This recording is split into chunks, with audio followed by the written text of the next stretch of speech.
right, by the prophets, okay, which is a bold-faced lie.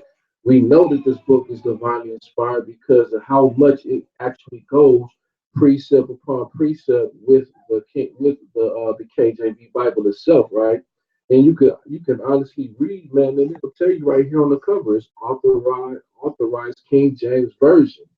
So all they did, they couldn't dispose of these books, but all they did was basically remove them from, in between the Old and the New Testament scripture and place them in a separate book, right? And they call them the Apocrypha or hidden books, all right? So these are the 14 additional books, man, that that we read, that we read about, that we're gonna, that we definitely get into and that we read, right? Well, of course, you can look at many of the early translations of the English Bible, and you'll see that also have versions of the apocrypha books in them. All right. So no, this is not dealing with the Jubilees or the Jasher. This is not dealing with the Enoch. This is dealing with the KJV Bible itself. All right. So when King James had, the scrolls translated, remember, they translated from not only the Hebrew scrolls, right, but also from the Greek text as well. All right. So and they also had if you need that history, definitely look it up in your Zondervan Compact Bible Dictionary and look up, the Bible. All right, like a detailed breakdown of the history of the Bible. When it was divided into chapters and verses. What was it before? It was just a scroll that our fathers opened, and that's what they read from. There was no chapters or anything like that. You just read, what I'm saying, from the scroll. If it was Isaiah, it was Isaiah from beginning to end, all right, in the original language or the language that our fathers understood, all right. So reason being that these versions of the Bible are translated into Greek. Remember, our fathers, they lived in Alexandria, Egypt, and of course, they spoke the Greek language. All right, Israelites did speak the Greek language. What I'm saying, at one point in time, and still do even until this very day, right? Because Israel, we're still there. All right, we're still in Greece. We're still in, we're still in the island. We're everywhere. I'll put it that way. We everywhere.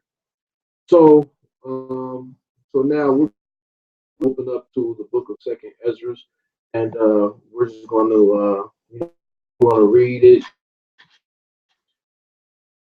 from understanding from the book of Second Esdras. All right. So now, Ezra, I'm going to start at verse 1. Right.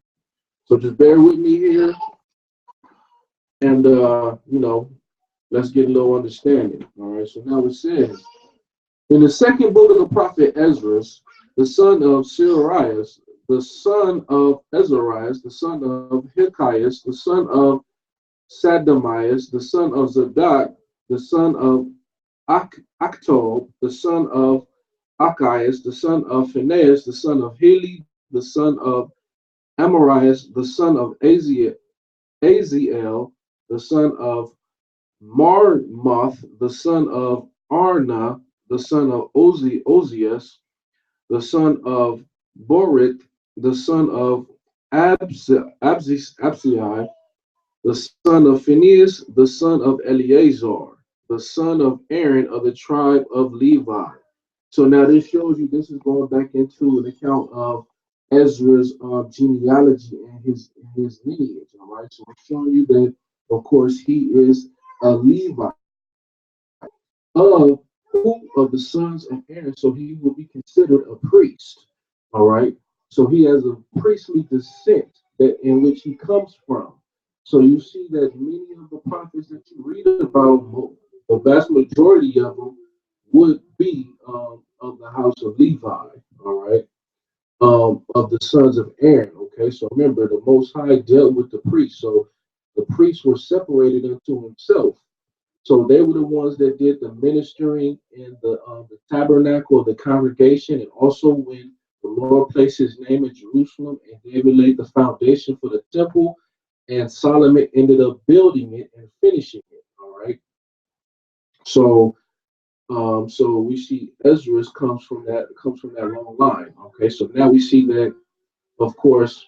Let's see where Esdras is located at this point in time. All right, of the history of our fathers. So now it says, the son of Aaron of the tribe of Levi, which was captive in the land of the Medes, in the reign of Artaxerxes, king of the Persians. All right. So now this was the time of the rule of Artaxerxes, the king of the Persians. Okay. So now this is the captivity in which we see Esdras is a part of. All right. So he's a part of the Persian captivity of the children of Israel. All right. So now it says, so when you read in the Bible, you'll see that there are, you'll read about the book of Ezra, and then you'll read the book of Nehemiah, right? So Nehemiah and Ezra go hand in hand. These were prophets around the same time. And then you'll also see that there are other prophets that you read about in the text, right? In the minor prophets that are around the same time, you know what I'm saying, as Ezra's and Nehemiah's, right? So I believe you had Obadiah, you had Haggai, you had Zechariah. You know, those are the prophets that were around even at his time as well. All right. So it's located in the book of Nehemiah. So we'll get it a little bit later, man, and I could definitely show you, that that they were the prophets around this time. All right. So what Ezra was doing, right, he was establishing the law, at this time back in Israel. All right. So he was one of the ministers of the nation. Okay. And he basically was responsible for re-educating the people on the law of the Most High. All right. So we're going to see a lot of things, man, that was shown to Ezra by the Most High. So the Most High revealed many secrets unto Ezra himself. All right. Things that was shown unto Daniel, then you see Ezra was given the understanding of it. All right. And the interpretation of those visions, right? Things that Daniel may have seen and didn't understand, things that Isaiah may have seen and didn't understand. You see that the Lord blessed other prophets, man, with the understanding of certain visions. All right. So remember, it's no coincidence, man, when the Lord says that, surely the Lord will do nothing, but he revealeth his secrets unto his servants, the prophets. So when he reveals his secrets unto his servant, the prophets, man, he's showing us, man, that, he's dealing with and he's operating, man, through our people. All right. So just like dealing with Daniel, okay. So he was the only one that was able to interpret the writing on the wall during the feast that Belshazzar had, right? So remember the writing that was on the wall, Menace, I forget the rest of it, but that was the writing that was on the wall, right? And Daniel was the one that interpreted, man, as being the end of the Babylonian reign, right? And how rulership was now going to be given to the Persians and the Medes, okay? So our fathers are shown many, many magnificent things, man. Isaiah was shown what? The Babylonian captivity. He saw our people, man, going in, to that captivity. He was even he shows us, man, through various chapters in the book of Isaiah, right? He's seen the captivity of the children of Israel, even in today's time. He's seen the kingdom being set up, right? So you see that Ezra was showing many much more deeper understandings, man, because of the type of man that he was, and that's why the Most High was dealing with him. All right. So this is the thing, let's read. Let's read on, and we'll get some understanding later. So it says, and the word of the Lord came unto me, saying, go thy way, and show my people their sinful deeds, and their wickedness, which they have done against me, that they may tell their children's children. Right? So remember, what did the Lord say in the book of Isaiah? Cry aloud, spare not, lift up thy voice like a trumpet, and show my people their transgressions and the house of Jacob their sins, right? So it's nothing new, all right, that the Most High is telling Esdras, right? He's telling them, go and tell my people, man, to show them the wickedness that they're doing, right? And their children, okay, so that they can go and tell their children's children, all right, of the wickedness that they're doing, okay? So it says, because the sins of their fathers are increased in them. So what does he mean by the sins of their fathers have increased in them? Right. So they're just basically doing the things which their fathers were doing, but on a much eviler level. All right. So now it says, for they have forgotten me and have offered unto strange gods. So once again, it's the same old song and dance, right? We forget the Most High, and what happens? They offerings unto these strange gods, right? So remember, like it says in the New Testament, man, no man can serve two masters. The Most High not going to allow that. You can't serve the Most High, man, and serve another strange God. You can't serve Baal. You can't serve Ashtaroth. You can't serve Malcolm or Molech. You know, you can't serve the deities of ancient Egypt and expect to worship the God of Israel. The Most High, remember, he says he's a jealous God. He's not going to allow that to happen. All right. And because of that, you see that our fathers, man, went into captivity. All right. Various captivities, not only in the during the period of the judges, but also, the Babylonian captivity, man, which was a major captivity. It was the destruction and the desecration of our Lord's holy temple, right? The profaning of the people and how his holy vessels were carried away to and put into a place. All right, dealing with the deities in Babylon. All right. So now, so now it says, because of the sins of their fathers are increased in them, they have forgotten me and have offered unto strange gods. Am not I even he that brought them out of the land of Egypt from the house of bondage? So you see how the Lord reminds us what a great deliverance, what I'm saying, and salvation that we had coming up out of the land of Egypt. Remember that that's where we were held captive. That's where we were being oppressed. That's where they put us in the land of Egypt, man. And our people, just as our people are messed up now, man, our people were messed up back then in the land of Egypt as well. All right. It said, man, they had to work. They had to not only gather the straw. Remember, the straw was gathered for them, right? And all they had to do was just make the bricks and all of that and handle their business. But then you see, Pharaoh said, "No, I want." He's like, "Nah." Since the people want to be so idle, Moses, you know what? Make straw. So that means they had to work longer hours. All of that. Our people were miserable. They were in pain. They were groaning, man. And this is what the Most High was hearing from our people, right? In the spirit. Okay. So remember, it was a spiritual groaning of our people, which the Lord heard. Even though the spiritual groaning we from now. We want to get up out of here. So the Lord always reminds us, man, am I not even I he that brought them out of the land of Egypt, out of from the house of bondage? But they have provoked me to wrath and despised my counsel. You see? He said, they have provoked me to wrath and despised my counsel. So just by us forgetting the Most High and us not exercising his laws, his statutes, his commandments, you see that it makes him very angry, man. And that's why his wrath, man, falls upon us hard. So now he says, verse 8. So we're in the book of First Esdras, Second Esdras, chapter 1, or verse 8. It says, pull thou off then the hair of thy head and cast all evil upon them, for they have not been obedient unto my law, but it is a rebellious people.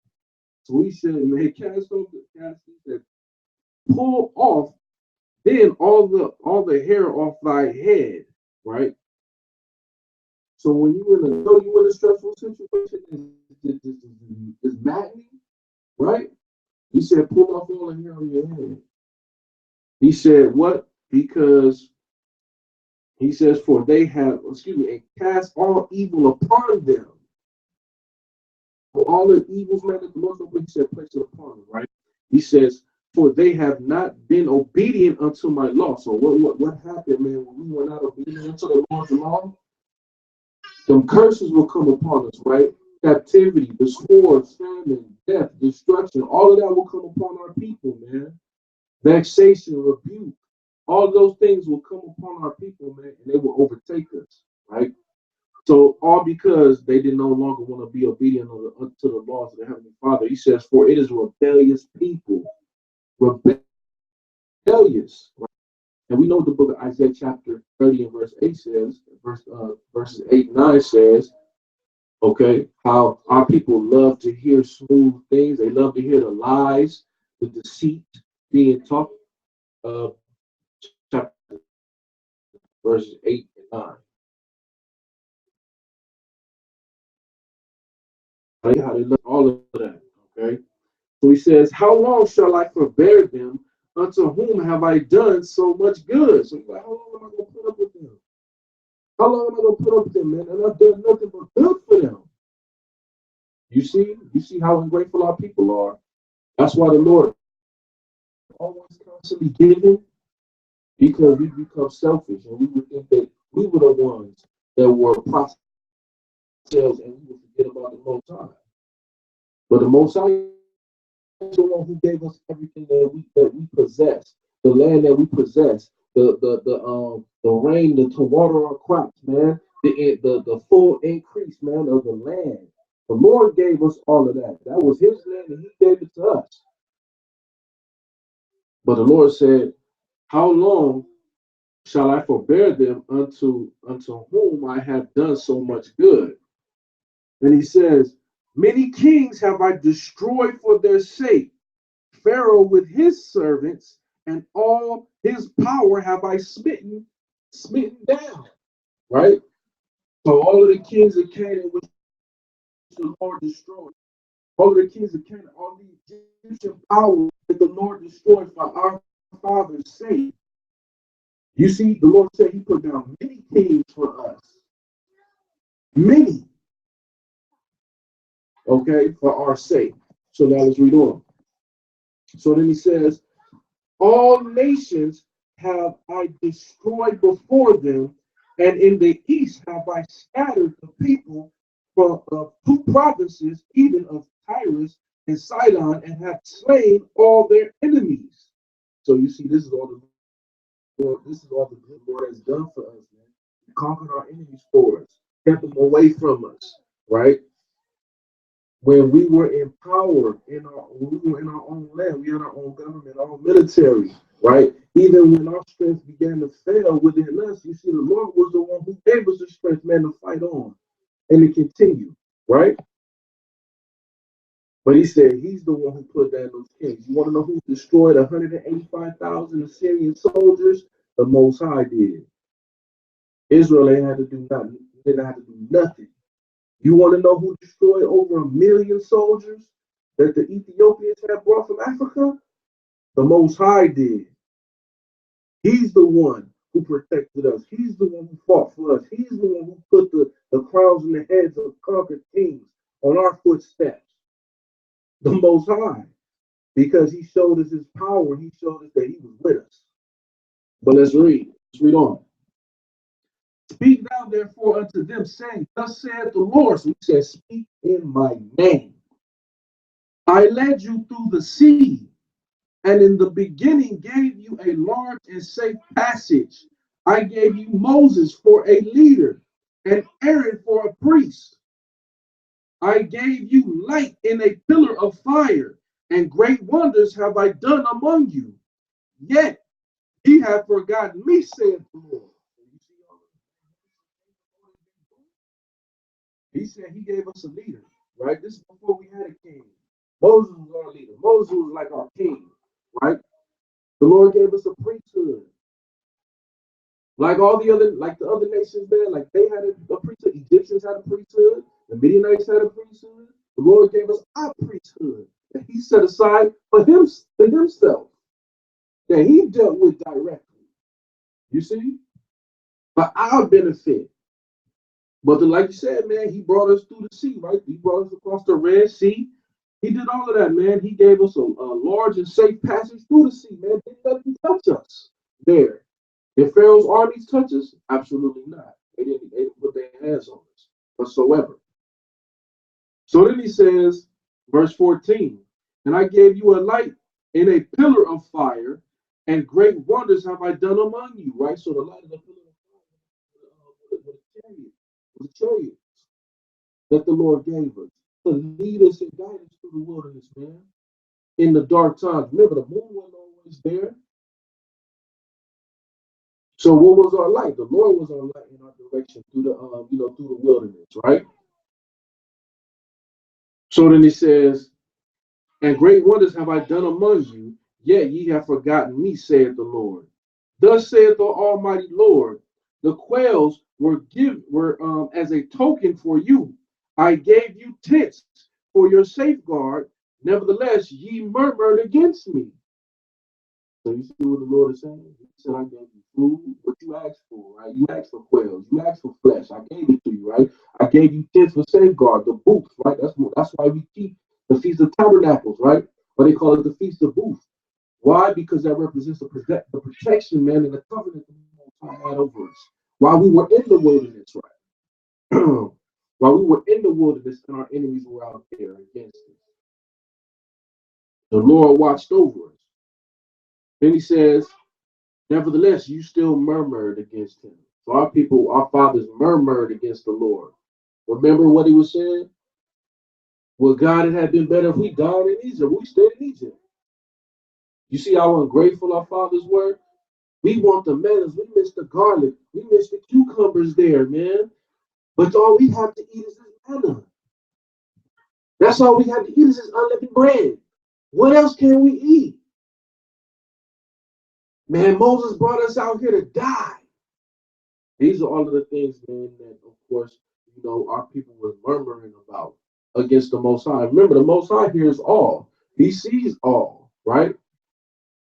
So now, let's read on. So then he says in verse 15, thus said the Almighty Lord, the quails were given as a token for you.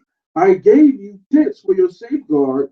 Nevertheless, ye murmured there, and triumph not in my name for the destruction of your enemies, but ever to this day do ye yet murmur. Where are the benefits that I have done for you? When ye were hungry and thirsty in the wilderness, did ye not cry unto me? The Lord said, when you was hungry and thirsty, did you not cry unto me? Saying, why hast thou brought us into this wilderness to kill us? It had been better for us to have served the Egyptians than to die in this wilderness. You see the mindset of our people. You see the mindset. You see their mind state. They said, man, we would rather still be under the oppression of the Egyptians than to die here in this wilderness. You're free. Look at that. You're free. You don't have to worry about going to work working for somebody else. You don't have to worry about that no more. Look at you. You're forming a government. You're going to receive your own land. See, these are the things, man, that many of the people lost sight of while they were in the wilderness. One track mind, right? But that's why you see Joshua and Caleb. They were the ones that entered in. Then you see Moses, our leader, right? He didn't obey not one. He disobeyed the Most High once. And you see it cost him the promised land, right? Moses disobeyed the Most High. Aaron disobeyed the Most High more than that, right? But you see, Aaron was put to death. He died in the wilderness as well. And then you only see Joshua and Caleb were the only ones out of the first generation that left to go into the promised land and receive their inheritance, right? But it just goes to show you, man, how close you can be to the Lord, man, and how much the Lord can favor you and then you just do something wrong to disobey him one time, right? And then what happens? He just says he'll cut you off right then and there. Look at the man of God, right? Remember the situation with the man of God? Remember, he was supposed to do what? He was supposed to go. He was supposed to go into the to talk to Jeroboam, right? And give him a message for the Lord, and then leave. He wasn't supposed to come back the way he came. Then what happened when the false prophet came and talked to him? Then the Most High entered that false prophet and gave that man his judgment because he disobeyed the word of the Lord. But it shows you how close the Lord was to those brothers, man, and how it cost them their lives, all right, or their reward. You see, Moses, man, we know Moses would have lived and he would have seen the great things in the land of Canaan if he would not disobey the Lord and struck that rock. All right. But let's read on. So he says, verse 19, then had I pity upon your murmurings and gave you manna to eat, so ye did eat angels' bread. Right. So remember the manna, that's when you read in the book of chapter 16, right? And the Lord gave them food. He gave them food. That's why they call it angel's bread, unleavened bread. All right. That was the bread that the Lord gave them. That's why it said it was sweet, sweet as honey, like a wafer. All right. He gave them food to eat. But let's read on. Verse 20. When ye were thirsty, did I not cleave the rock and water flowed out to your field? For the heat I covered for the heat I covered you with the leaves of the trees. So he's like, I gave you water when you needed water to drink. When you were thirsty, I gave you drink. He said, when you were hot in the wilderness, I covered you with the trees. So these are all the things, the many benefits, man, that the Lord shows us, man. The things that when we think we don't have it, the Lord shows you you have it. I'm providing it for you. But let's read on. I divided among you a fruitful land, right? So remember that 12 tribes, 12 parts, okay, of that land, right? The only tribe that did not receive an inheritance was the tribe of Levi, okay? So he says, I divided among you a fruitful land and cast out the Canaanites, the Perizzites, and the Philistines before you. What shall I yet do more for you, saith the Lord? So he's like, what else you want me to do? I kicked out all your enemies for you. You see Judah before they began to decline, right? And when they began to fall off, you see that they pretty much they own the territories and the cities of the Philistines. When you go back and read the book of Joshua, you read about all the territories in which they possess. They own the coast of the Philistines, all the way up into the river Egypt, right? That was theirs. That was Judah's territory. All right. The other tribes, you from Manasseh, right, received a double portion of his inheritance. Three tribes have received their inheritance before they crossed over into Jordan. This is what the Lord is trying to show the children of Israel. He gave you land to live in, a land that flows with milk and honey, land that your fathers asked for, that wasn't even originally yours. The land of Gilead, that wasn't theirs. That was owned by Sihon, right, of Heshbon, Og, of Bashan. The giants owned those territories in Gilead that Manasseh took over, that Gad took over, and Reuben took over. Remember, those are the three tribes that stayed on the other side of Jordan. You know, they didn't cross over. The rest of the tribes didn't cross over. They stayed on that side, but they went forth to war with their brethren to take the rest of the land of Canaan. All right. So the Lord said He divided the land amongst fruitful land. Okay. He destroyed our enemies. He put them out before us, right?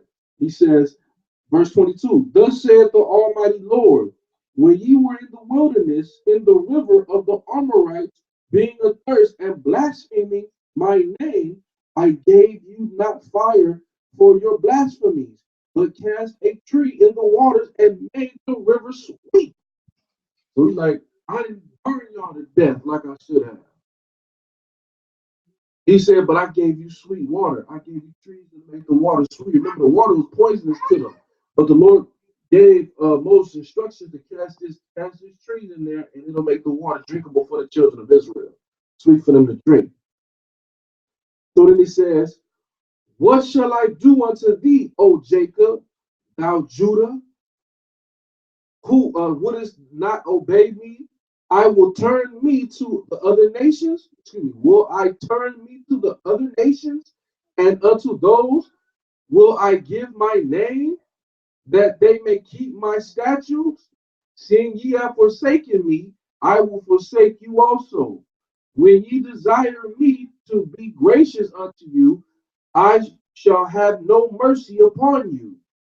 Whensoever ye shall call upon me, I will not hear you. For ye have defiled your hands with blood, and your feet are swift to commit manslaughter." You see that? My people was cold, man. Same thing they doing now, man. They doing back then. That's what the Lord said. Should I go to the other nations since you ain't gonna obey me? What he say? He said, he said, unto those that I will give my name, that they may keep my statutes. Why should I go to them so that they can keep my statutes? He like, nah, Lord, we don't want that. We don't want that at all. We don't want you going to them. We need you to stay with us. That's it. But this is what Esdras was prophesying to the people, man. This was the message that the Most High was sending Esdras. You know what I'm saying? He was letting them know, man, this is what you're gonna speak to the people. All right. So then he said, verse 27, ye have not as it were forsaken me, but your own self, said the Lord. So he's like, you ain't forsaken me. You forsook yourself. You see that? So he says, thus saith the Lord, the Almighty, excuse me, thus saith the Almighty Lord, have I not prayed you as a father his sons, as a mother her daughters, and as a nurse her young babes, that ye would be my people, and I should be your God, that ye would be my children, and I should be your father? I gather you together as a hen gather her chicks under her wings. But now, what shall I do unto you? I will cast you out from my face. So the Lord said, man, I will cast you as hens gather their chicks. Remember, Christ quoted that in the New Testament, right? So it's showing you what he read also. So he said, so he was like, man, what he say? He's like, that ye will be my people and I should be your God. He says that ye should be my children and I should be your father. I gathered you together as a hen gathers her chicks under her wings. But now, what shall I do unto you? I will cast you out from my presence. So he's like, what should I do? What should I do with you now? Should I cast you out of my presence? That's what he's talking about. He's like, I'm going to cast you out. And that's exactly what the Lord did. He says, when ye offer unto me, I will turn my face from you. For your solemn feast days, your new moons, and your circumcisions have I forsaken. So he's like, man, none of that means nothing to me. Because you ain't right. You can circumcise your children, you can sit there and keep the feast days, but you ain't right, it don't mean nothing to me. Remember, you keep it in a custom and repetition because you gotta keep it. You know, that ain't the way the Lord wants you to serve him. He don't want you to serve him like that. Remember, he said because we're supposed to serve him with joyfulness of heart and with gladness. We're supposed to want to do those things for him. We're supposed to want to get ourselves circumcise our children, man, because that's the holy covenant that they're coming up under. And they're not going to be cast out or put to death for not being circumcised. You see, we're supposed to want to keep the Sabbaths and the new moons. We're supposed to want to keep all of the major feast days with gladness. We're supposed to enjoy doing that. It shouldn't be no burden to us. There shouldn't be no problem. Everybody should want to bring something. Everybody should be glad to bring something, man, to serve the Lord, to make merry and be festive. But you got many of our people who don't feel like that. got many of our people who don't even desire to do it. You got Christians, man. They sit there. They'll love the holidays, man. They'll keep the heck out of some Christmas, some Easter, some Thanksgiving. They'll sit up and send their prayers in truth and in spirit. But why Israel, the holy nation of the Lord, gotta do it out of grief of spirit, gotta serve the Most High in grief of spirit instead of with joyfulness and gladness. Instead of showing them, man, we have the most festive celebrations on earth. Can't nobody top our festivities. You can keep your feast of Malchus, all of that stuff, man. Ain't no house party like an Israelite party. That's it. You read about our fathers, they kept the feast for 14 days. That's 2 weeks. They kept Passover 2 weeks at one time because they was having such a festive time, man, serving the Most High. So, man, it's heavy, man. When the Lord say He's done, He's done. He shows you He's done. Just like Moses asked Lord, well, can I go into the promised? The Lord's like, nah, it's not happening, bro. You ain't getting there. Sorry. You didn't sanctify me in the eyes of the people. Guess what? You gotta pay the price now. You ain't getting there. You think that man of God, you think he had a chance to say, Lord, I'm sorry? Absolutely not. It said that he was waiting by a tree and the lion came and tore his behind apart. So the Lord is very serious, man. When he says he's done, he's done. The Lord shows us, the Lord has been showing us that, man. He showed us that for almost 40 years. He was done. We just now waking up, you know what I'm saying, to who we truly are. You know, you look at the knowledge, man, like maybe like 4 or 5 years ago, man, and now it's just like, man, thousands of people just waking up continuously. It wasn't even like as popular as it is now. You know what I mean? But now it's just booming, you know. But now we gotta iron out all the little wrinkles in the nation now. All right. But let's continue reading. Okay? So verse 30, we'll start 31 again. When ye offer unto me, I will turn my face from you. From your seldom days, your new moons, your circumcisions, for I forsaken. I sent unto you my servants the prophets, whom ye have taken and slain. Look at that. You see that? The Lord said, I sent unto you my servants the prophets. The prophets were the ones that basically they spoke on behalf of the Most High, man, to let Israel know, the coming misfortunes of the nation, man, if they did not get right. They were there to teach the people the laws if they needed to be taught those laws, right, correctly, to expel the lies, all right, and the rumors, and show them that there was still a God in Israel. But he said, you have taken them and slain them. What else? And torn their bodies in pieces, whose blood I will require at your hands, saith the Lord. He said, now their blood is going to be required at your hands. You see that?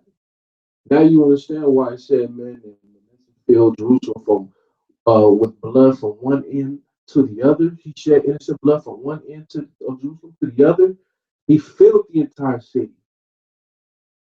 But you see, it just wasn't no ordinary blood. It was the blood of the prophets. And we're not just talking about during the reign of King Manasseh. We talking about all of the wicked rulers, man. Ahab, Jezebel, all of them that killed the prophets of the Lord. All right. So he says, your houses will I give to a people that shall come, which have not heard of me, yet shall believe me, to whom I have showed no sign, yet they shall do that I have commanded them. Check that out. He said, your houses will I give to a people that shall come. This people is still talking about is Israel, all right? So he says, which have not heard of me, yet believe in me. You see, we didn't know about the God of Israel at one point, right? But it says now we believe in him. We ain't seen the miracles and stuff like that that our fathers seen, man, coming out of Egypt, all of the miraculous things that the prophets were able to do. We ain't seen all of those signs and wonders, right? But the Lord said, man, these people, they're going to believe me, right? We're the ones, right? We're the ones right now believing. We ain't seen no prophets. We ain't seen no the absolute the plagues in which the Most High unleashed upon nations and stuff like that. The magnificent things that He showed our people, man, throughout the course of their history. We have not seen those things, but yet we believe, right? We believe and we faithful to this word. So He says, "Your house will I give to a people that shall come, which have not heard of me, yet believe me, to whom I have shown no signs, yet they shall do that which I command them. They have seen no prophets, yet they shall call their sins to remembrance." We call our sins to remembrance, right? All of the evils and things like that that our fathers have did. That's why we pray, man. We ask the Most High, not only to forgive us of our sins, but also the sins of our fathers. All right. So then He says, and acknowledge them. So He's like, these people, they're going to repent and acknowledge their iniquity. That's what we're doing. We repent and we're acknowledging our iniquity. So He says, and I take to witness the grace of the people to come, whose little ones rejoice in gladness, and though they have not seen me with bodily eyes, yet in spirit they shall believe the things that I say. So He's like, the little ones shall rejoice. Our little children, man, gonna rejoice, Lord, because we're teaching them about the Lord God Yahweh. You know what I mean? We're teaching them, and they're glad, right? Then He says, which though they have not seen me with their bodily eyes, that we have not seen the Most High. He says, but yet in spirit they believe the things that I say. So remember, everything that's being explained to us in these scriptures, man, we believe it wholeheartedly and fervently, man, with that foundation. All right. Then He says, and now, brethren, behold, what glory I see the people that cometh from the east, unto whom I will give for leaders Abraham, Isaac, and Jacob, Hosea, Amos, Micah, Joel, Obadiah, Jonas, Nahum, Abeka, Zephaniah, Adias, Zachary, Malachi, which is called also an angel of the Lord. So it's a little bit deeper understanding for that. But I'm saying, man, they're giving us the scriptures of those prophets. All right. So it also goes to the spiritual aspect of those men, man, being here once again. All right. But all praise to the Most High. So now we're going to go into chapter 2 now. All right. And let's get some more understanding. Okay. So we see that the first book, man, was basic. The first chapter was dealing with, how the Lord was basically letting us know, man, all of the miraculous things that He's done for us, man, and how our people have greatly been unappreciative of those which the Lord has done for us, right? How He's going to cast us away, but He's going to revive us, and He's going to wake us up once again, man. And us that are alive now, we see, though we have not seen the Most High, though we have not seen the miraculous thing that the prophets that we're able to do, but yet what the Most High says, we believe it. We believe what He say in our spirit. All right. Remember, the Lord, is seeking worshipers that will worship Him in spirit and in truth. All right. For the Father seeketh such to worship Him. All right.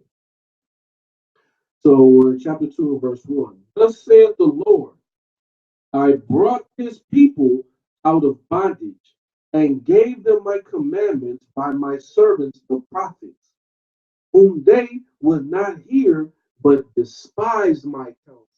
So He's like, man, they wouldn't hear, and they despised my counsel, right? So we see this is what the Lord is showing us. All right. So now He says, The mother that bare them said unto them, Go your way, ye children, for I am a widow and forsaken. I brought you up with gladness, but with sorrow and heaviness have I lost you. For ye have sinned before the Lord your power, and done that thing that is evil before him. But what shall I now do unto you? I am a widow and forsaken.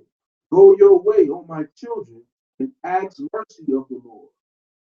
As for me, O Father, I call upon thee for a witness over the mother of these children, which would not keep my covenant, that thou bring them to confusion and their mother to spoil, that there may be no offspring of them.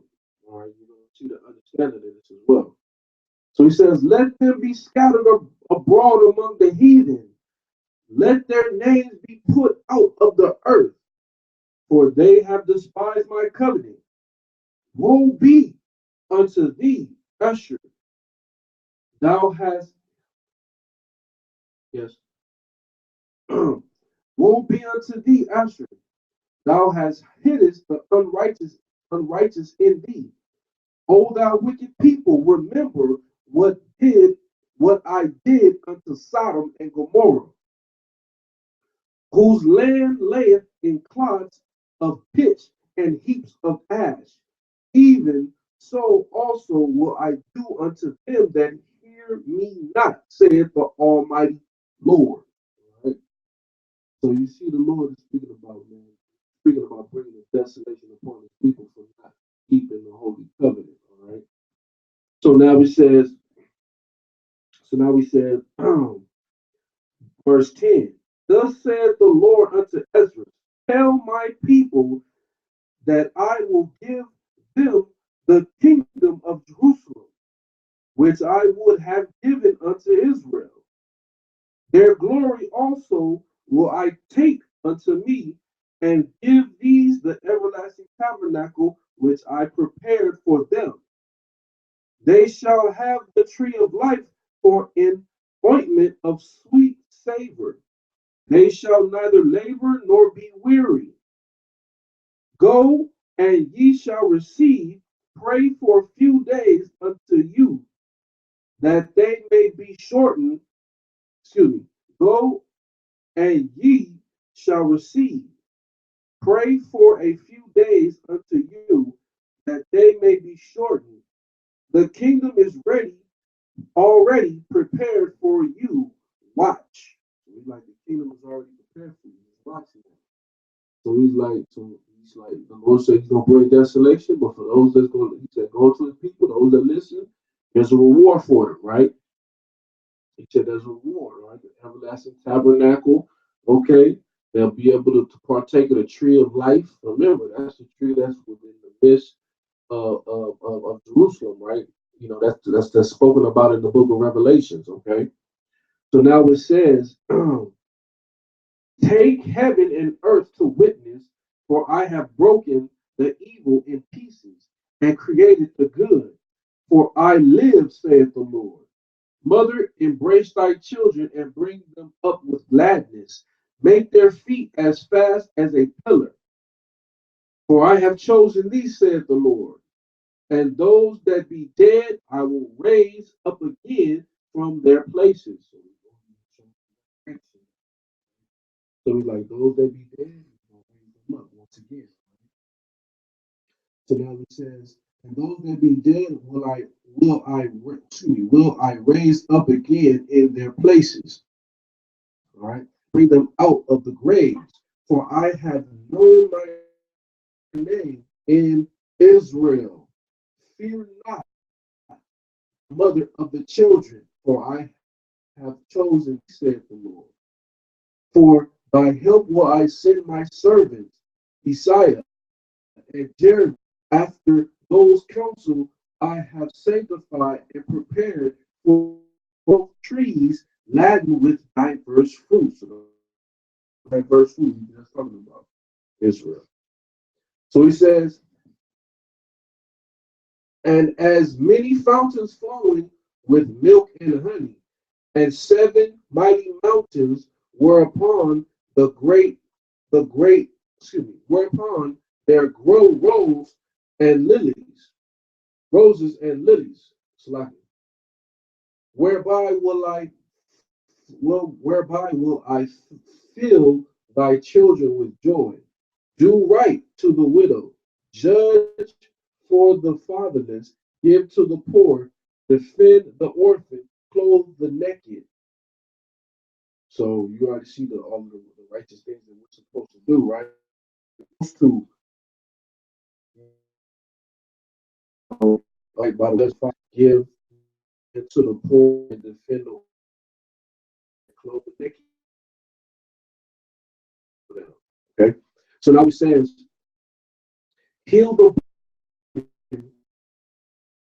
and laugh not and scorn, defend the maimed, and let the blind man come into my keep the old and the young walk wheresoever findest the dead, take them and bury them, and I will give thee first place in my resurrection.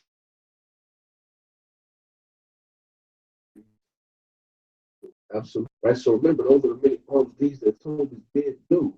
Okay. So remember, he was clothing the naked. You know what I'm saying? He was giving to the poor. He was doing all that. He was burying the dead. Okay.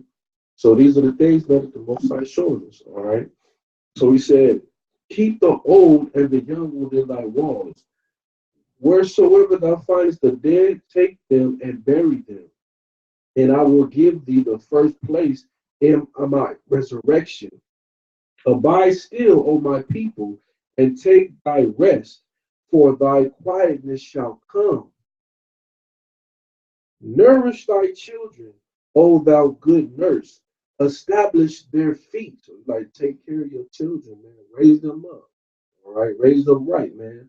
Establish their feet. Okay. Establish the way that they should walk. All right. According to the commandments of the Lord. As for the servants whom I have given thee, there shall not one of them perish. So who are the servants of the Lord? The prophets. He said, therefore, not one of them shall perish. He says, there shall not one of them perish, for I will require them from among thy number. So he's like, I'm gonna require them from among thy number. All right, talking about the 144,000. Okay. He says, be not weary, for when the day of trouble and heaviness cometh, others shall weep and be sorrowful, but thou shalt be merry and have abundance.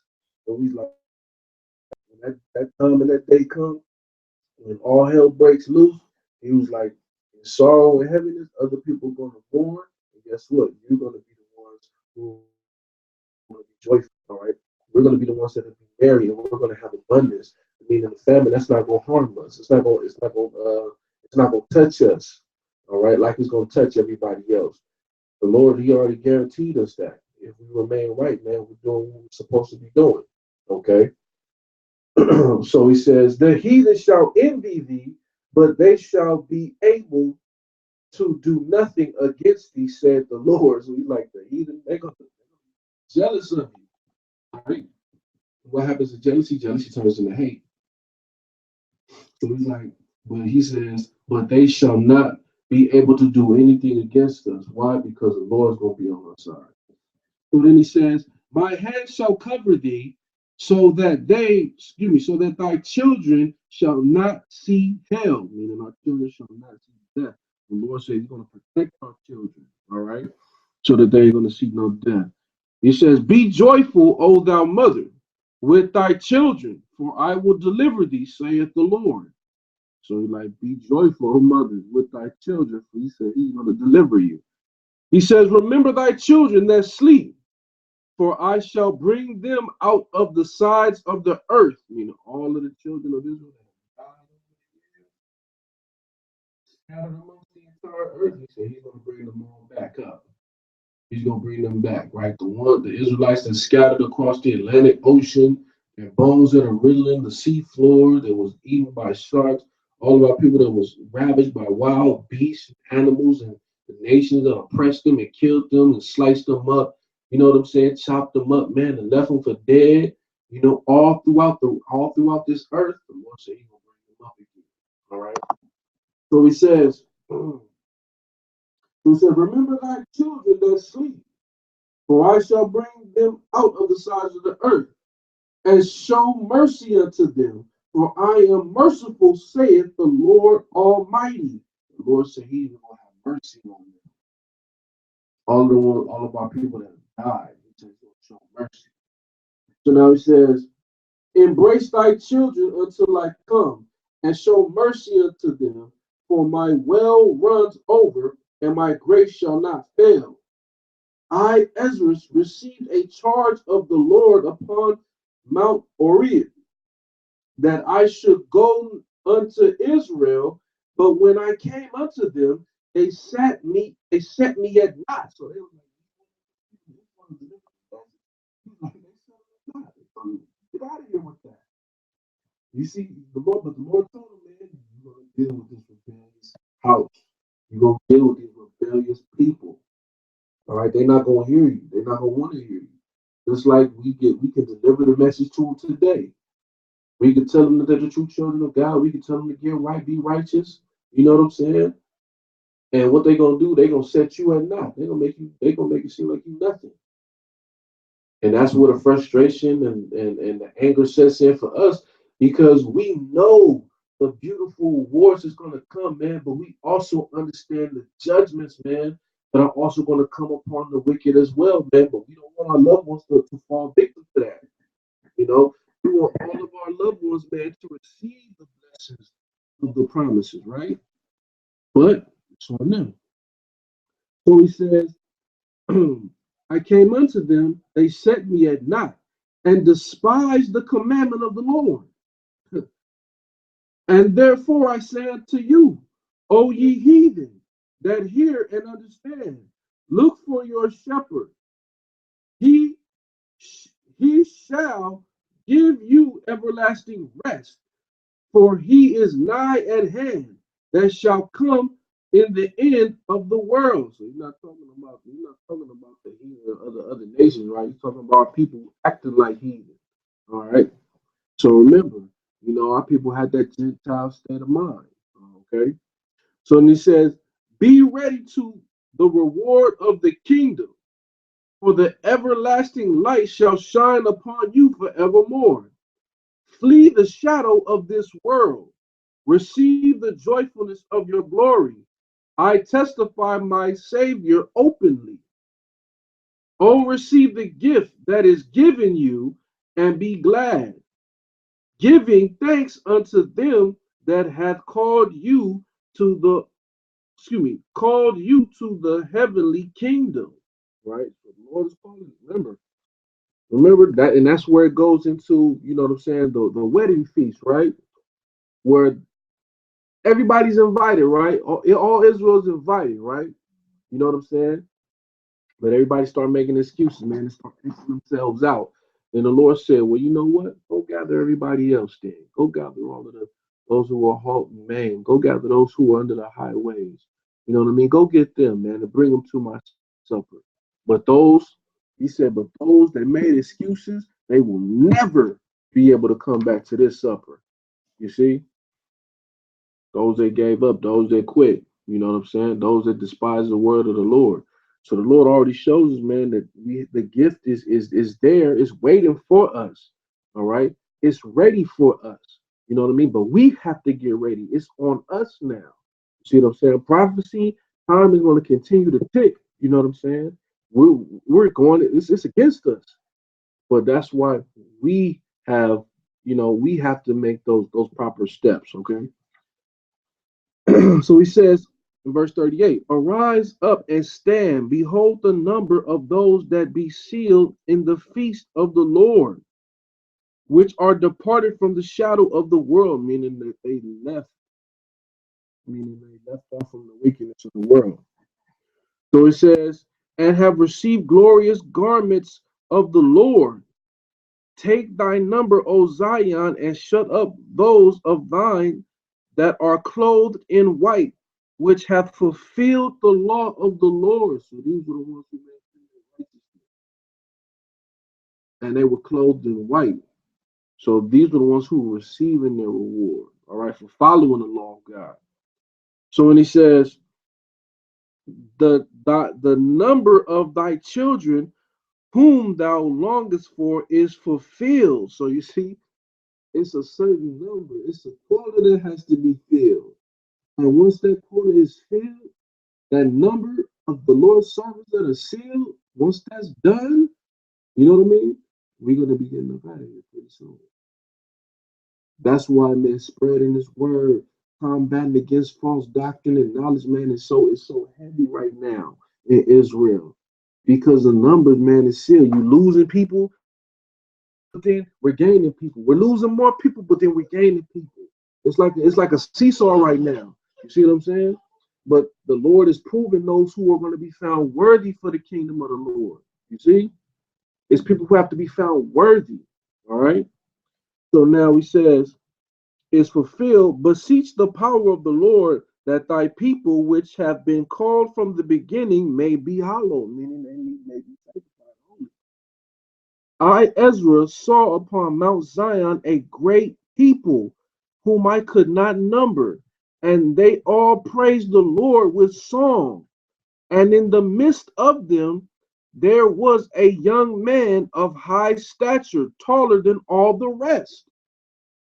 So you know who that's talking about. That's talking about Christ. All right. So it says, and upon every one of their heads he set a crown, and was more exalted, which I marveled at greatly.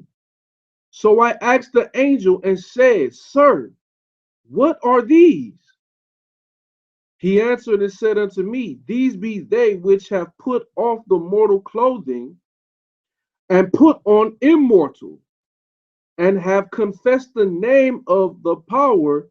Now are they crowned and receive homes. This is their reward. They're receiving their reward. We're all there. Ezra's is seeing us. But now we have to continue running the race. See what I'm saying? We're there. We're being seen there. Our reward is being given to us. But now it's about how are we going to finish this race? Are we going to be considered the idle servants, ones that don't do nothing? Or are we going to be the ones that are going to put in the work, man, to help build the kingdom of the Heavenly Father? That is the question, man, that needs to be posed to many other brothers and sisters that want to be anti-camp, that want to sit there and be individualites. You know what I'm saying? And you got to beware. Don't let a person, man, be the one who's doing the work, man, and then reject it and then go back and look back.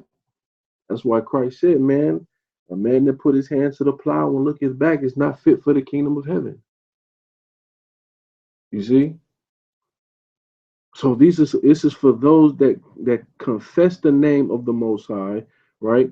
And now are they crowned and receive palms. Then said I unto the angel, What young person is it that crowneth them? He's like, Who is this young man that's crowning them? And watch what he says. And giveth them palms in their hands. So he answered and said unto me, It is the Son of God. We know who the Son of God is. All right. Whom they have confessed in the world. Remember, what did Christ say? He that confesseth me before men, I will also confess it before the Father. But he that deny me before men, I will also deny him before the Father. You see? So it says, whom they have confessed in the world, then began I greatly to commend them that stood so stiffly for the name of the Lord. So he's like, man, he's sitting there,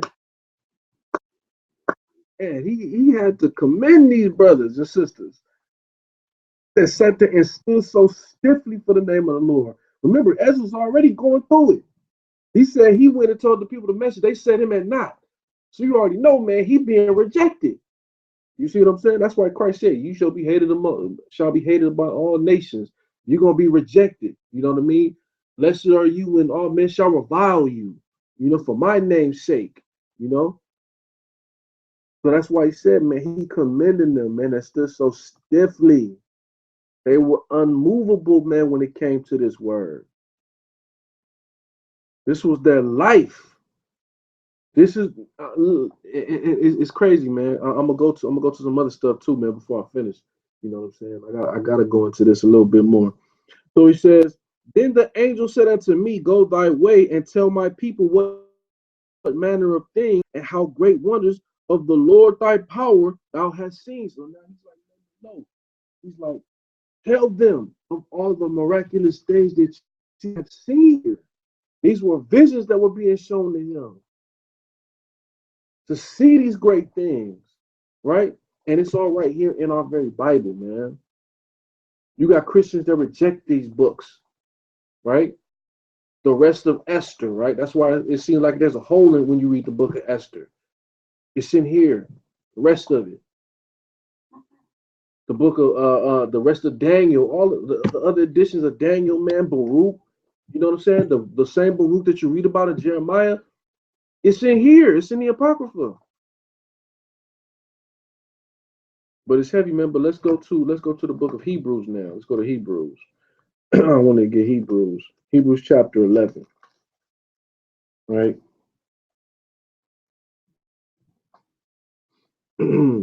Hebrews chapter 11. And I wanted to start at verse 6, right? So it says, but without faith it is impossible to please him, the Most High. For he that cometh to the Most High must believe that he is, and that he is a rewarder of them that diligently seek him, right? So what was the reward that we just saw? It was the kingdom that was being given to us, right? We're not worried about everything else. We're not worried about all of the worldly possessions here on earth or anything like that. We worried about what we were going to receive after this life, man. So we see that the ancient Egyptians had that principle, had that little principle, man, where they sit there, they tried to take stuff with them, you know what I'm saying, after they died into the afterlife, because that's what they believed.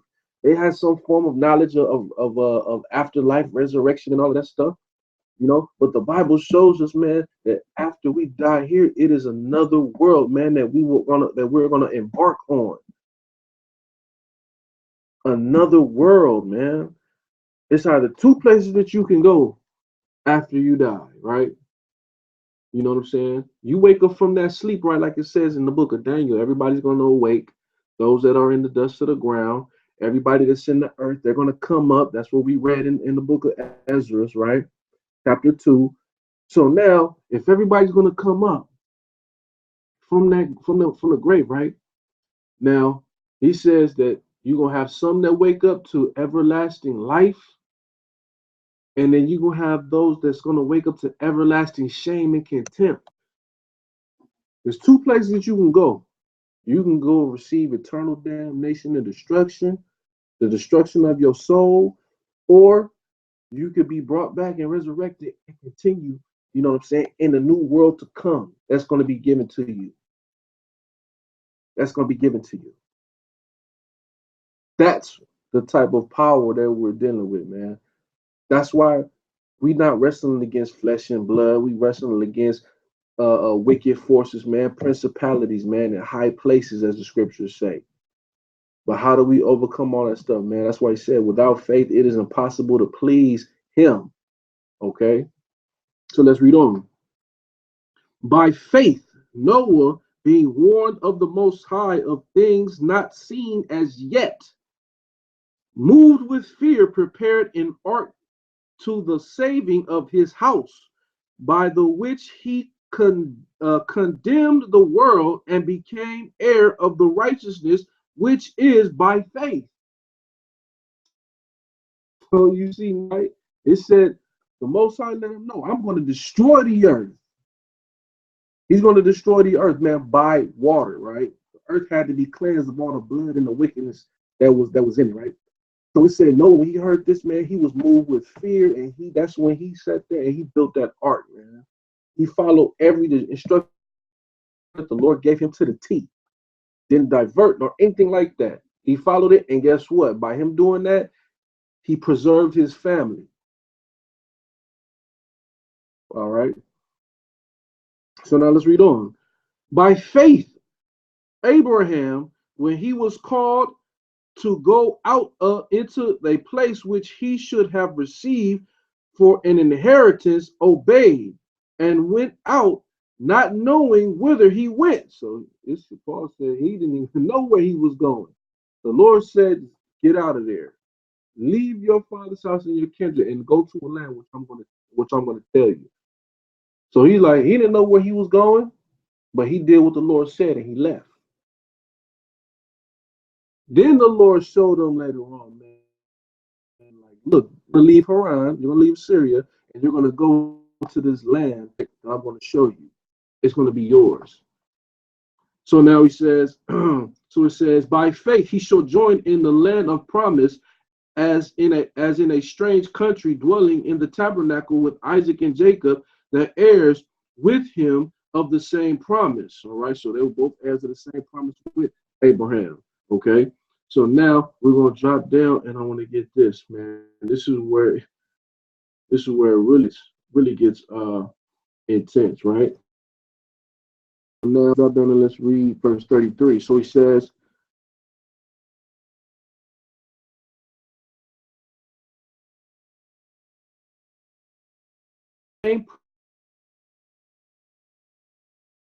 violence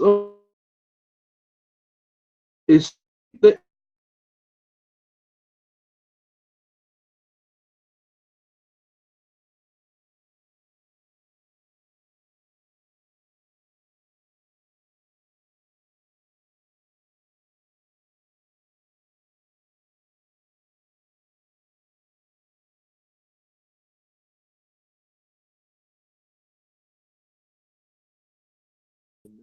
things that they have to endure to receive what we just read about in the Apocrypha, saying receiving the kingdom, the thing that they had to go through, their children had to go through. Our fathers had to fight off alien invasions of foreign nations coming up against them, ready to kill them. Talking about the Maccabees, they had to go through all of that. Women receiving their children again. Then others, you know what I'm saying? They didn't have that. They didn't have that option. So he's like not accepting deliverance that they might obtain a better resurrection. He said they didn't accept to be delivered, right, from what was going to happen to them. Look at our brothers and sisters, man, that died in the caves. When the Greeks went in and killed them on the Sabbath day. They didn't fight back. They didn't lift a sword. It's like, man, our blood's gonna be on your hands. The heavens and the earth is our witness, man, that we did nothing wrong. So do what you got to do. What happened, man? That took great faith for them to do that, so that they could receive a better resurrection. They knew that they was coming back, right? So he says, and others had trials of cruel mocking and scourgings, being mocked, bread thrown at you, man. Many of y'all seen the passion of Christ, man, what they was doing to Yahweh. You know what I'm saying? When you look at it with the understanding, throwing stuff, spitting on them, beating them as you went, kicking them, right? And then what? He said scourgings, man. Remember, many of our people were scourged damn near to death, right? They were scourged to death, being whipped, 9-inch nails, man, ripping their flesh off. This is what they was doing, man. All to receive that resurrection. All right. He says, and others had trials of cruel mockings and scourgings, yea, moreover, of bonds and imprisonment. Our people, they was going to jail. They went to jail for this word. That's why he said, I commend them that stood so stiffly for the Lord. Then he says, They were stoned. They were sawed asunder. You know what sawed asunder means? They were cut in half. They were cut in pieces with his word. And were tempered and were tempted, which were slain with the sword. They wandered about in sheepskins and goatskins, being destitute, afflicted, and tormented. Check that out. They didn't have the finest clothes on, man. They was living after the manner of beasts. And he says, of whom the world was not worthy, they wandered in deserts and in mountains, in dens and caves of the earth. You see the type of lifestyle our people had they had to, how they had to live because they wanted to stand up for the Most High and continue it and continue. You know what I'm saying? Professing it and profess law, statute, commandments. They was living like this, but they didn't care because they knew, man, all of that was just temporal. Everything that they was going through was temporary. It ain't like they was gonna live for 900 years. They knew they life was taking just like that. They understood all flesh is grass anyway. Then he says, and all these, having obtained a good report through faith, received not the promise. What does that mean? They went through all of this, but yet have not received the promise. It hasn't been given to them yet. That's what they're waiting for. They're waiting to receive their crowns. They've already been given their white robes. They just sitting there waiting for us. And he says, God having provided some better thing for us, that they without us should not be made perfect.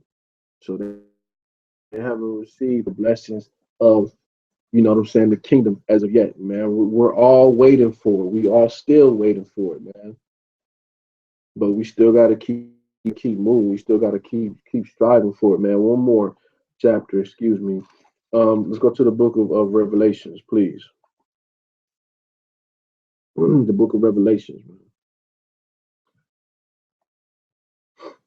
So remember, everybody, when you read in chapter 20, uh, everybody's going to receive their judgment. The books are going to be open. Every man is going to be judged according to the things that they've done in this life. You know what I'm saying? So that's why you know, we have to move with fear, man, and understand, like, look, man, we ain't got time to be bickering. We ain't got time to be crying. We ain't got time to be fighting over petty stuff. You know what I'm saying? Your salvation is at stake, man.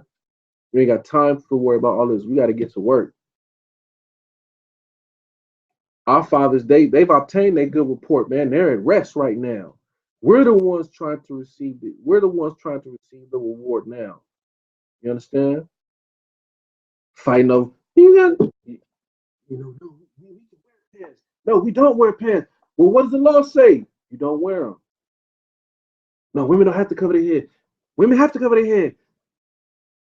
What does the law say? So all of these different things, man, we fighting for, man. It's at the end of the day, everybody's going to be judged, right, according to the things that they've done, man, whether good or bad, in secret, openly, all of that. It's going to be brought before, man, and that's it. Down to the little children, everybody getting judged, no matter what. You got a soul, you getting judged, and you're gonna either go one or two ways. You either gonna go up or you're gonna go down. That's it. So now it says in chapter 21, Revelation chapter 21, verse 1, and I saw a new heaven and a new earth, for the first heaven and the first earth were passed away, and there was no more sea. So the first heaven and the first earth, man, it was destroyed, it was gone, it's been cleansed now, or the earth has been cleansed once again, right? Lord said he was going to cleanse the earth this time by fire. Okay, that was going to be the destruction of this world. All right. So now let's read on. And I, John, saw the holy city, New Jerusalem, coming down from heaven out of coming down from God out of heaven, prepared as a bride adorned for her husband, right? So remember, who is the bride of Christ? Israel is the bride of Christ, all right? So it's just talking about the beauty and the magnificence, man. So it says, And I heard a great voice out of heaven saying, Behold, the tabernacle of the Most High is with men, and he will dwell with them, and they shall be his people, and God himself shall be with them and be their God. And God shall wipe away all tears from all eyes, from their eyes, and there shall be no more death, neither sorrow nor crying, neither shall there be any more pain, for the former things are passed away. So all of these things, the sorrow, the hurt, the things in which we go through, all that stuff, the depression, all that's gonna be gone. We ain't gonna remember that no more, man, because it's gonna be such a joyous thing. When I'm beamed up, I ain't gonna be worried about everybody else. I'm be like, I made it, Lord. I did what I had to do.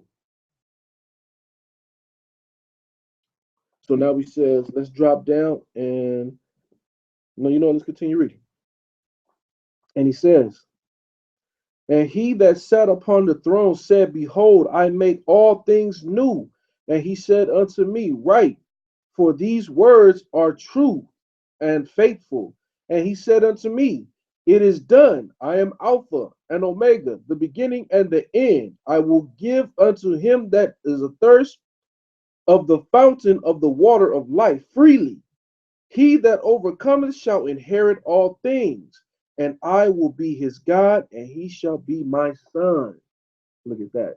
That's why we're going to be called the sons of the living God, because we're going to be the ones to overcome. That's why he said, He that overcome. What do you have to overcome? You have to overcome the things in this life. That's what you got to overcome.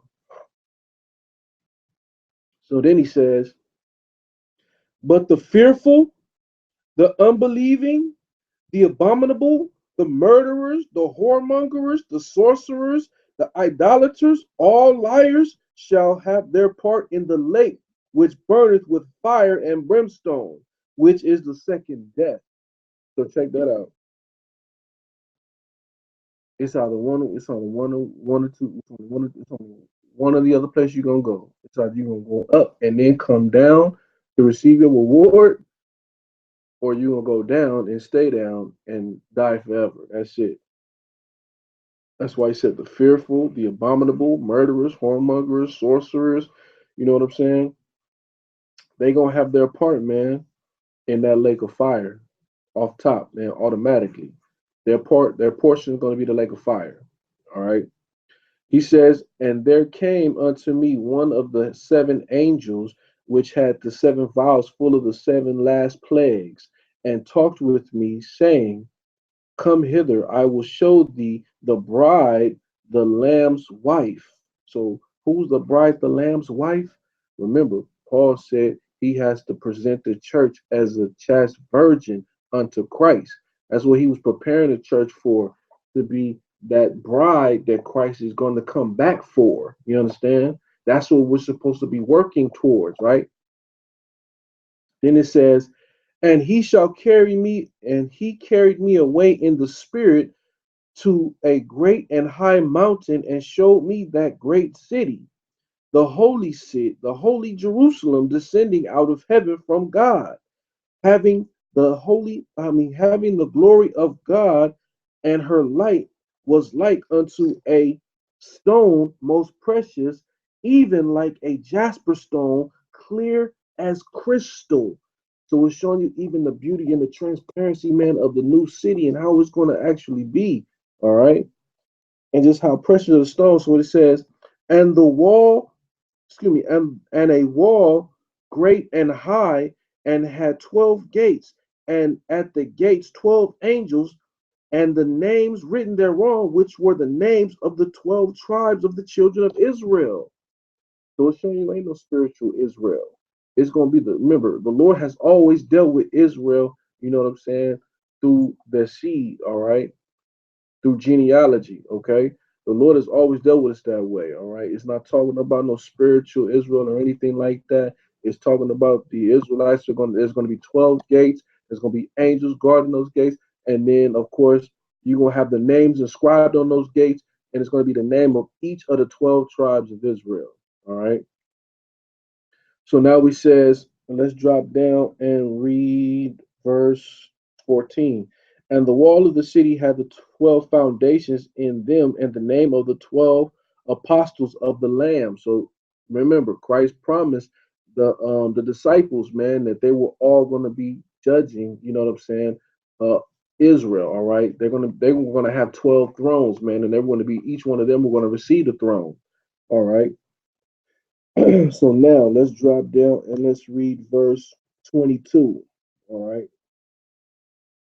So now it says, and I saw no temple therein, for the Lord God Almighty and the Lamb are the temple of it. Right? So remember, ain't gonna be no temple. Most High, remember, he said he gonna dwell among us. All right, he's gonna be among us. All right, remember, we're gonna have the new bodies and things like that to where, you know what I'm saying, it's not gonna affect us when we see the Most High.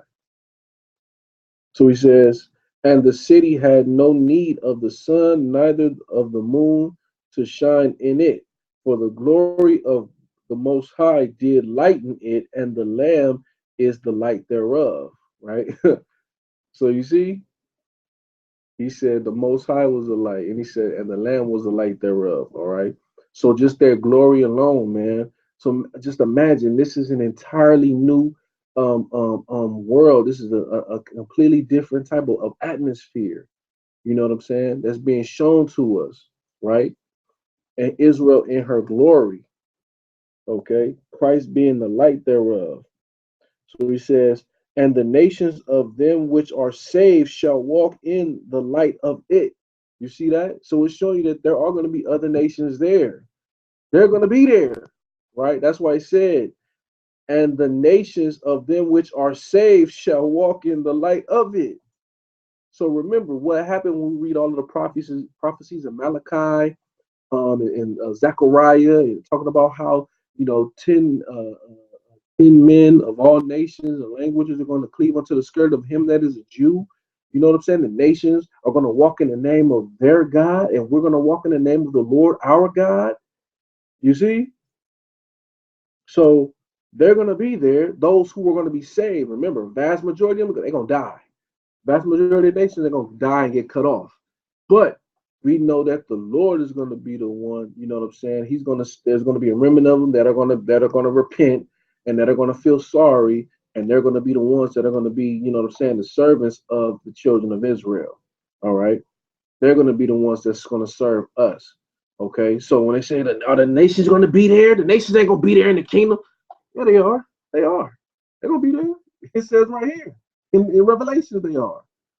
You know what I'm saying? That's why I said the nations of them which are saved shall walk in the light thereof, and the kings of the earth do bring their glory and honor into it.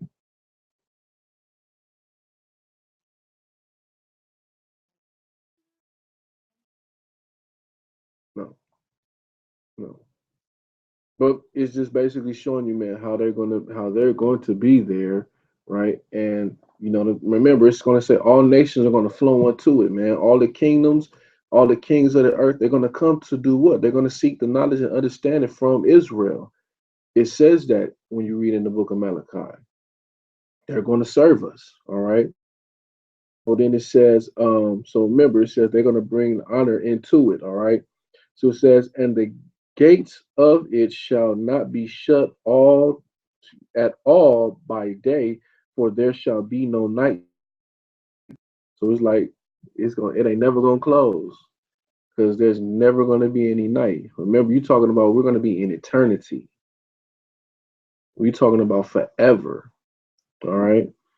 So then he says, and they shall bring the glory and honor of the nations into it, and there shall in no wise enter into it anything that defileth, neither whatsoever worketh abominations or make a lie, but they which are written in the Lamb's book of life.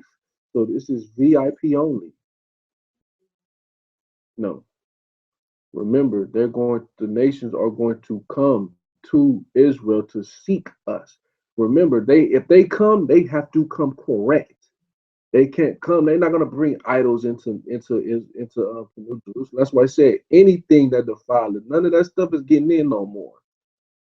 When they seen the judgment of the sorcerers, the murderers, the whoremongers, those who defiled, that was it for them. That's why they repented for what they did. Okay? So remember, man, don't think that they're not gonna be there. They're gonna be there. Because who gonna serve you? Who gonna serve you? Who gonna give you reverence? Who's gonna come and seek the knowledge? Remember, real quick, go to Micah. I'm sorry. I was saying Malachi or Micah. I said Malachi. I think you said Malachi too, but go to Micah.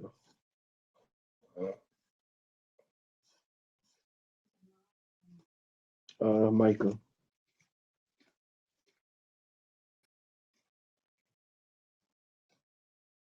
Micah chapter 4, verse 1. And it says, chapter 4, verse 1. But in the last days it shall come to pass that the mountain of the house of the Lord shall be established in the top of the mountains. All right, talking about over the nations, and it shall be exalted above the hills, and people shall flow unto it. And many nations shall come and say, come and let us go up to the mountain of the Lord and to the house of the God of Jacob. Wait a minute, where's the house of the God of Jacob? That's in Israel. Jerusalem, New Jerusalem. So he says, and many nations shall come and say, come, let us go up to the mountain of the Lord and to the house of the God of Jacob. And he will teach us his ways, and we will walk in his path. For the law shall go forth of Zion, and the word of the Lord from Jerusalem. You see? So now if the nations couldn't come, you know what I'm saying, and give reverence and honor us, you know what I'm saying, and our God, then we wouldn't have no need for them. They will all be destroyed, but of course that would go against prophecy. Because prophecy shows us in Isaiah 60:10 and other books of Isaiah that the nations are going to serve us. And it's going to show you right here that nations are going to serve us. And it says, and he shall people and rebuke strong nations afar off, and they shall beat their swords into plowshares and their spears. Nation shall not lift up a sword against nation, neither shall they learn war anymore. So it's not going to be any more war. It's not going to be any more uprisings or rebellions or anything like that. Ain't going to be no more weapons. They're going to have farming tools, advanced farming tools, right? That they're going to need to work their lands, all right? So remember, everything is going to get back on track, man. Everything is going to be brand new. The earth is going to rejuvenate from its resources, everything, man. This is what we're looking forward to. This is why we're working so hard. This is why we're going through the rain and the pain, man. To see this. Do you know how many of our people that will not see this? 2/3 will not get to see the glory of this new kingdom. We want to be the ones that receive the blessing of being able to see it being built in our children too, the souls of our children. Even if we're not able to recognize and acknowledge them, at least we know that their souls be safe and that they're there with us in spirit. You know what I'm saying? And physically. You know, that's what we want. All right. So now says, it says, but they shall sit every man under his vine and under his fig tree. Right. So remember, we're gonna be taking it easy. It ain't gonna be no more hard work for the children of Israel. We've done enough hard work for over the 2,000-3,000 years, man, of our existence. And it says, and none shall make them afraid. We ain't gonna be fearful no more. For the mouth of the Lord of hosts hath spoken it. For all people will walk every one in the name of his God, and we will walk in the name of the Lord our God forever and ever. Look at that. We're gonna be in eternity. A never-ending Sabbath for us. We're not gonna have to work no more. We're not gonna have to toil and torment, right? So ain't gonna be no more war. Just imagine the 40 years that Solomon had on earth. there was Solomon was living on this earth and there was peace during his reign. Just imagine that for all eternity. And we're not even gonna go on galactic travel, man. We're not even gonna talk about that. That's a whole nother aspect. In my father's house are many mansions. My father's house. Where's the house of the Most High? You talking about the third heaven? We don't even know all those in a second. So, like you look at all that's way up. That's way up there, man. We only see what they show us in movies, man. Quasars and galaxies, other dimensions, and all of that stuff, man. Now just imagine the children of Israel will be privy to that, and we'll be the ones, man. You know what I'm saying? Going to these different places. You know, no need for conquest, right? But like somebody told me once, man, when they see us, they're gonna be like, "Oh, you are the chosen ones of the Lord." Bam, and they're gonna bow down to us because they're gonna know automatically off top. They're gonna know who we are. You know what I'm saying? That's why he said, "I go to prepare a place for you." You know, Christ was on point when he said that, man. He was just on point with it. You know, one of my favorite scriptures, man, because that was so timely, man. As he told his disciples that, man, I go to prepare a place for you there. I'm preparing something for you there, man. You know, so all praise to the Most High, man. We'll go close out there. Of course, we went over our time. Um, but of course, if there are any questions, you can always go to the bottom of the description box where I put the information in there where you can contact us at Sons of Isaac Israelite Congregation. Of course, you can always email us at House of Isaac 144 at gmail.com. Also, you can call our school number 323-305-4142. And like, subscribe. You can check out our website. It'll be updated with more content soon. So just stand by, and of course, all praises to the Most High. And we looking forward to this kingdom, man.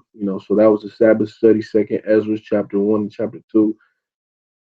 A little bit, bounce around a little bit, but but all glory is given to the Heavenly Father. So we're gonna send up our prayers, man, to continue our Sabbath, to close out for our class, and of course, we'll see you tomorrow, evening for the closing of our Sabbath study. So with that, I say shalom to all the viewers.